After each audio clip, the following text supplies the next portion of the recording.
Hi friends, ഇന്നത്തെ നമ്മുടെ video അമൃതം പൊടി വെച്ചിട്ട് ചെയ്യുന്ന ഒരു സൂപ്പർ 4 മണി പലഹാരത്തിൻ്റെ റെസിപ്പിയാണ്. ചെറിയ കുട്ടികളൊക്കെ ഉള്ള വീടാണെങ്കിൽ നഴ്സറിയിൽ നിന്ന് ഈ അമൃതം പൊടി വാങ്ങിയിട്ട് നമ്മൾ വീട്ടിൽ കൊണ്ടുവന്നിട്ട് അട്ടിക്ക് വെക്കേ ചെയ്യുള്ളൂ. ഒന്നും തന്നെ ഉണ്ടാക്കി നോക്കാറില്ല, കുട്ടികളിട്ട് അത് കഴിക്കുകയില്ല. അതുകൊണ്ട് ഇതുപോലുള്ള പലഹാരങ്ങൾ ഉണ്ടാക്കി കഴിഞ്ഞാൽ വലിയ ആളുകളും ചെറിയ കുട്ടികൾക്കൊക്കെ വളരെ ഇഷ്ടപ്പെടും. അപ്പോൾ ഇതെങ്ങനെയാണ് ഉണ്ടാക്കുന്നത് നോക്കാം. അമൃതം പൊടി വെച്ചിട്ട് നമുക്ക് ഒരുപാട് പലഹാരങ്ങൾ ഉണ്ടാക്കാം, പക്ഷേ ഏറ്റവും സിമ്പിളായിട്ടുള്ള ഒരു പലഹാരമാണ് അമൃതം പൊടി വെച്ചിട്ട് ഇലയട ഉണ്ടാക്കുന്നത്. അപ്പോൾ ഇതിനായിട്ടുള്ള ഫില്ലിങ് തയ്യാറാക്കാം. അതിനായിട്ട് ഞാനൊരു നേന്ത്രപ്പഴം ചെറുതായി അരിഞ്ഞെടുക്കുന്നുണ്ട്. ഇതുപോലെ ചെറുതായി അരിഞ്ഞെടുത്താൽ മതി. ഇനി ഇതിൻ്റെ കൂടെ തേങ്ങ ചിരകിയത് കൂടി വേണം. അപ്പോൾ 1 കപ്പ് തേങ്ങയാണ് ഇവിടെ എടുത്തിട്ടുള്ളത്. ഇനി ഒരു പാൻ ചൂടായതിന് ശേഷം 1.5 ടേബിൾ സ്പൂൺ നെയ്യ് ചേർത്ത് കൊടുക്കുന്നുണ്ട്. ഇനി അരിഞ്ഞു വെച്ച പഴം ചേർത്ത് കൊടുക്കാം. പഴം ഒന്ന് 2-3 മിനിറ്റ് വാട്ടിയതിന് ശേഷം നമുക്കിതിലേക്ക് ചിരകി വെച്ച തേങ്ങ ചേർത്ത് കൊടുക്കാം. നന്നായി പഴം വാടി ഒടിഞ്ഞു പോകരുത്. പഴത്തിൻ്റെ നിറം ഒന്ന് മാറി തുടങ്ങുമ്പോൾ ഇതിലേക്ക് തേങ്ങ ചേർത്ത് കൊടുക്കാം. ഇതൊന്ന് നന്നായി മിക്സ് ചെയ്തതിന് ശേഷം ഇതിലേക്ക് 1/4 ടീസ്പൂൺ ഏലക്ക പൊടിച്ചത് ചേർത്ത് കൊടുക്കാം. ഇനി ഇതിലേക്ക് പഞ്ചസാരയാണ് ചേർക്കേണ്ടത്. ഞാൻ 2 ടേബിൾ സ്പൂൺ പഞ്ചസാര ഇതിലേക്ക് ചേർക്കുന്നുണ്ട്. അമൃതം പൊടി ഓൾറെഡി മധുരം ഉള്ളതുകൊണ്ട് ഫില്ലിങ്ങിന് കൂടുതൽ മധുരത്തിൻ്റെ ആവശ്യമില്ല. അതുകൊണ്ട് 2 ടേബിൾ സ്പൂൺ പഞ്ചസാര തന്നെ ധാരാളമാണ്. അപ്പോൾ അത്രയും ചേർത്ത് നമുക്കിതൊന്ന് മിക്സ് ചെയ്തെടുക്കാം. എന്നിട്ട് ഫ്ലെയിം ഓഫാക്കി വെക്കാം. ഇനി മാവ് തയ്യാറാക്കി എടുക്കാം. ഇതിനായിട്ട് ഒരു ബൗളിലേക്ക് ഞാൻ 2 കപ്പ് അമൃതം പൊടിയാണ് എടുക്കുന്നത്.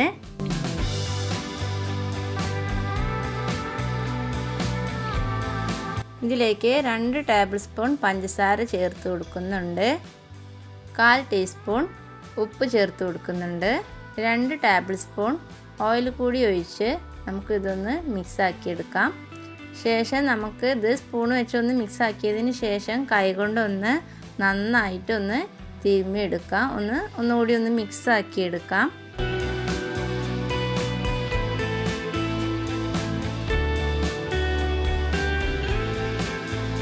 ഇനി ഇതിലേക്ക് വെള്ളം ചേർത്ത് ഒന്ന് നന്നായി കുഴച്ചെടുക്കാം. നല്ല തിളപ്പിച്ച വെള്ളമാണ് ഒഴിക്കേണ്ടത്. കുറേശ്ശെയായി ഒഴിച്ച് വേണം നമുക്കിതൊന്ന് മിക്സാക്കി എടുക്കാൻ. മിക്സാക്കിയതിന് ശേഷം കൈകൊണ്ട് നന്നായിട്ടൊന്ന് കുഴിച്ചെടുത്താൽ മതി. നമ്മുടെ ആവശ്യത്തിന് മാത്രം വെള്ളം ഒഴിച്ച് കുറേശ്ശെയായി ഒഴിച്ച് വേണം നമുക്കിതൊന്ന് മിക്സാക്കി എടുക്കാനായിട്ട്. കൂടുതൽ വെള്ളമായി കഴിഞ്ഞാൽ ഇത് ഇലയിൽ നമ്മൾ പരത്തുന്ന സമയത്ത് ഒട്ടിപ്പിടിച്ചിരിക്കും. അപ്പോൾ ആവശ്യത്തിനനുസരിച്ച് കുറേശ്ശെയായി ഒഴിച്ച് വേണം നമുക്കിതൊന്ന് മിക്സാക്കി എടുക്കാനായിട്ട്. ഇനി ഇതൊന്ന് കൈകൊണ്ട് നന്നായിട്ട് ഒന്ന് കുഴച്ചെടുക്കുക. വെള്ളം ചേർക്കാതെയാണ് കേട്ടോ ഇതൊന്ന് കുഴച്ചെടുക്കേണ്ടത്. വെള്ളം ചേർക്കാതെ ഈ പരുവത്തിൽ നമുക്ക് നന്നായിട്ട് കുഴച്ചെടുക്കാൻ കഴിയും. കയ്യിലൊന്നും ഒട്ടിപ്പിടിക്കാത്ത രീതിയിൽ തന്നെ നമുക്ക് ഇങ്ങനെ കിട്ടും. ഇനി ഇത് ഉണ്ടാക്കിയെടുക്കാനായിട്ട് വാഴയിലയാണ് ഞാൻ എടുത്തിട്ടുള്ളത്. ഇതൊന്ന് ചൂടാക്കി എടുക്കുന്നുണ്ട്. ഇത് നമ്മൾ വാഴയിലയിൽ വെച്ച് പരത്തി കഴിഞ്ഞ് മഴക്കുന്ന സമയത്ത് ചിലപ്പോൾ ഇല മുറിഞ്ഞു പോകാൻ സാധ്യതയുണ്ട്. അപ്പോൾ ചൂടാക്കിയെടുക്കുന്നത് നല്ലതായിരിക്കും.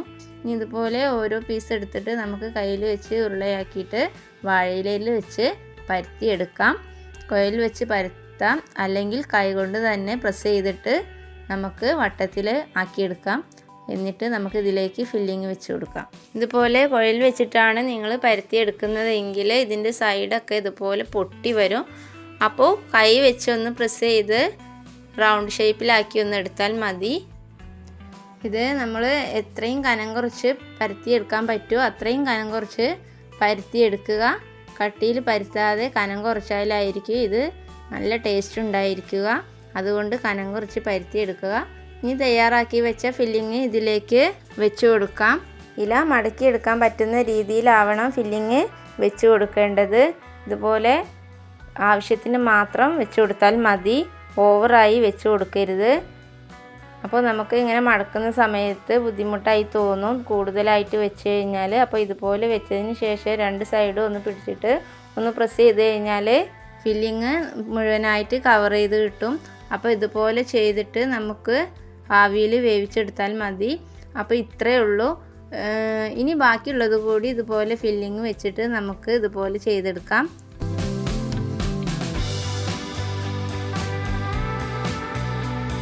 ഇതുപോലെ ഇലയുടെ എല്ലാവരും ഉണ്ടാക്കുന്ന ഒരു പലഹാരമാണ്. പക്ഷേ അമൃതം പൊടി വെച്ചിട്ട് കൂടി ഒന്ന് ചെയ്ത് നോക്കുക. നല്ല ടേസ്റ്റിയാണ്, ഹെൽത്തി ആയിട്ടുള്ള പലഹാരം കൂടിയാണ്.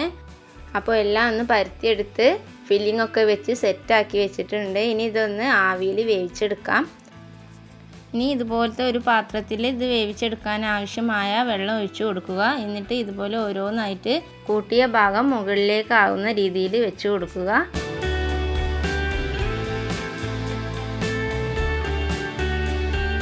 എന്നിട്ട് അടച്ച് വെച്ച് ഒരു 15 മിനിറ്റോളം ഹൈ ഫ്ലെയിമിലിട്ട് ഇതൊന്ന് വേവിച്ചെടുക്കാം.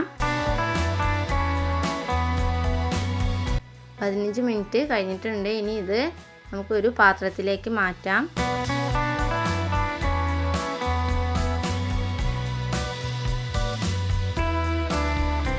ചൂടോടെ തന്നെ നമുക്കിത് ചായേൻ്റെ ഒക്കെ കൂടെ കഴിക്കാം കേട്ടോ.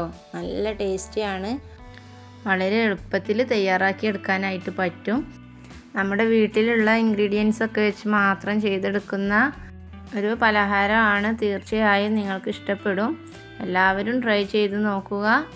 എല്ലാവരുടെ അഭിപ്രായങ്ങളും കമൻറ്റിലൂടെ അറിയിക്കുക. നമ്മുടെ വീഡിയോ ഇഷ്ടപ്പെടുകയാണെങ്കിൽ ഒന്ന് ലൈക്ക് ചെയ്യാനും ഇതുവരെ നമ്മുടെ ചാനൽ സബ്സ്ക്രൈബ് ചെയ്യാത്തവരാണെങ്കിൽ ഒന്ന് സബ്സ്ക്രൈബ് ചെയ്ത് സപ്പോർട്ട് കൂടി ചെയ്യണേ.